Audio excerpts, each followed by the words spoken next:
Hello and welcome to Crossfire, the show that dives into the heart of global conflicts, where nations collide, alliances shift, and lives hang in the balance. On tonight's show, we tell you about Russia's new nuclear-capable missile, a weapon so fast and so precise that defense experts are calling it unstoppable. Also on the show, we tell you about how Moscow is weaponizing the children in captured Russian territories and training them to erase their Ukrainian identity. Stay with us as we unravel these high-stakes developments and reveal what they mean for the future of global power and security. In a dramatic show of power, Russia has test-fired its most advanced weapon yet, a nuclear-capable hypersonic missile in the Mediterranean Sea. The Zircon missile is capable of moving at up to 6,000 miles per hour and is designed to outmaneuver the world's most sophisticated air defenses. Experts are calling it unstoppable. But this isn't just about a missile. It's about a chessboard of chaos, stretching from the war-torn streets of Ukraine to the crumbling front lines of Syria. What hangs in the balance is Russia's naval stronghold in the Mediterranean.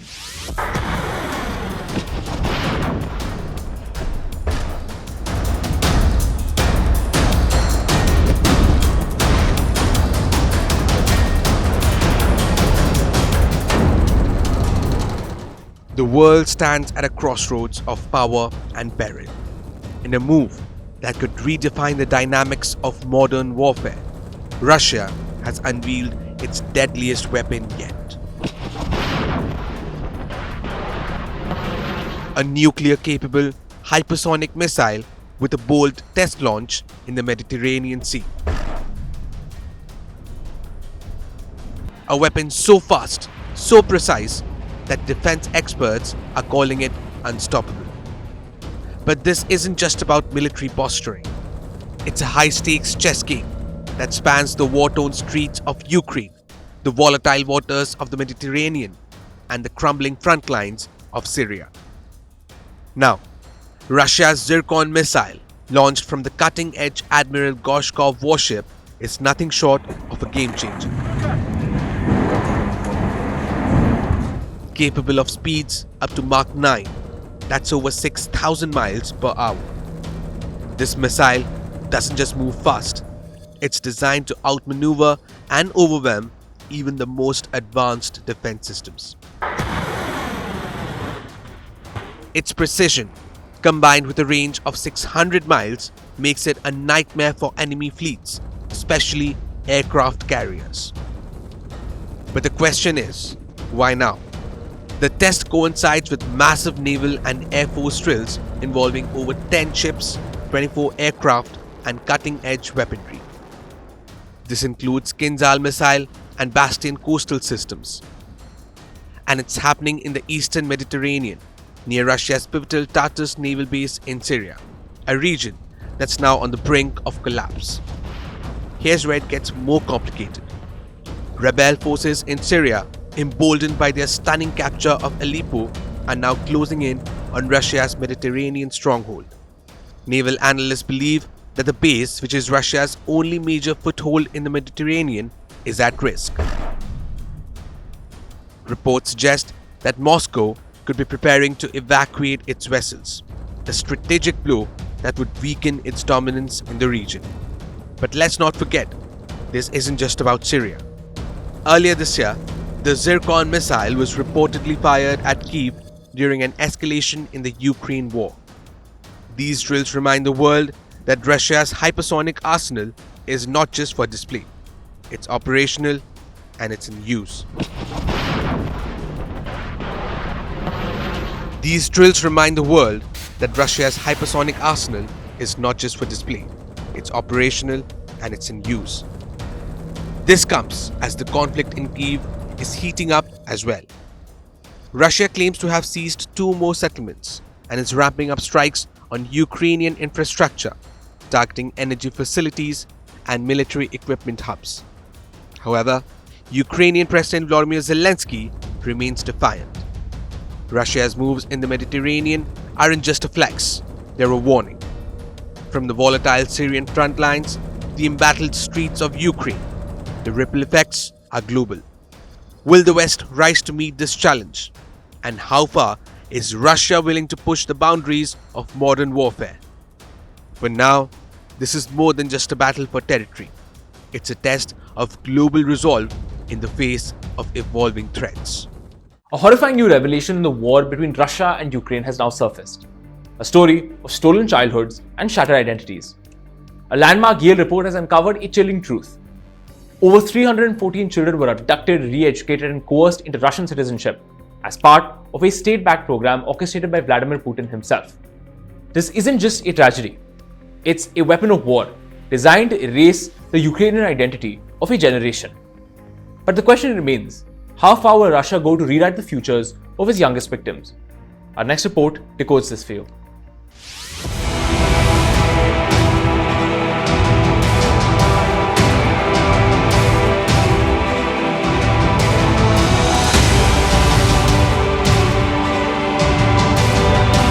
A horrifying chapter in the ongoing war between Russia and Ukraine. A chapter that involves stolen childhoods, shattered families, and a sinister program backed by the highest echelons of the Kremlin.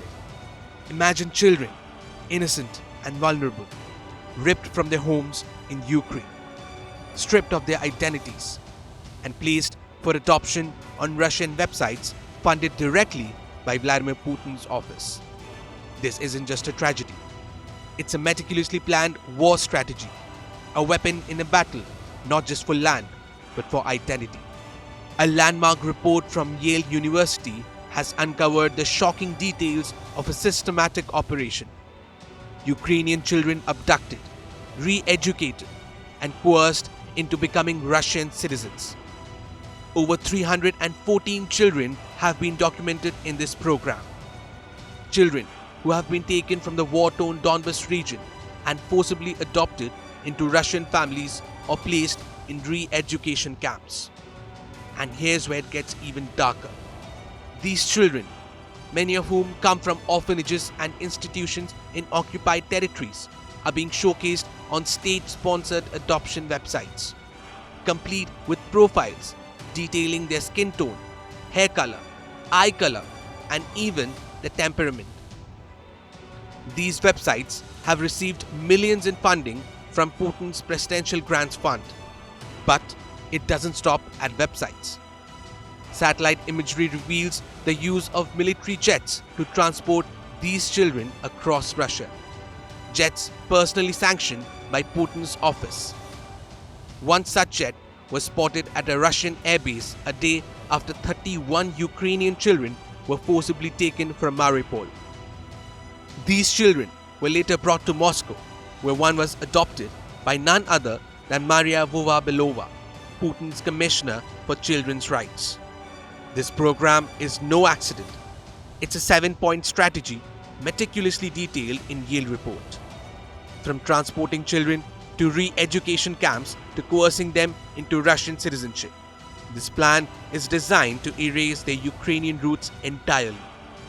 Now the question isn't just how far this program goes, it's why. Why would a nation weaponize its youngest victims? The answer lies in control. By stealing these children, Russia aims to rewrite their future and erase a generation of Ukrainian identity. Ukraine isn't backing down. President Zelensky's chief of staff has demanded Russian account for every stolen child. And the International Criminal Court, they've already issued an arrest warrant for Putin over lesser charges. The latest revelation could lead to genocide charges. But will it be enough to stop this horrifying program? A fractured region, a devastating war, and perhaps a turning point. Could Gaza's future finally see unity under Palestinian leadership? For decades, the bitter rivalry between Hamas and Fatah has shaped the Palestinian political landscape. But in a surprising move, these two factions have agreed to form a joint committee to govern post-war Gaza. So, will this rare show of unity hold strong enough to rebuild Gaza? Or is this agreement just another fleeting promise in a cycle of conflict?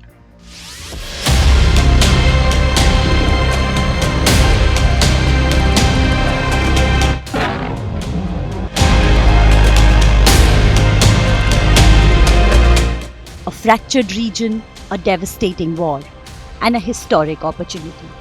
Could Gaza's future finally see a united Palestinian leadership?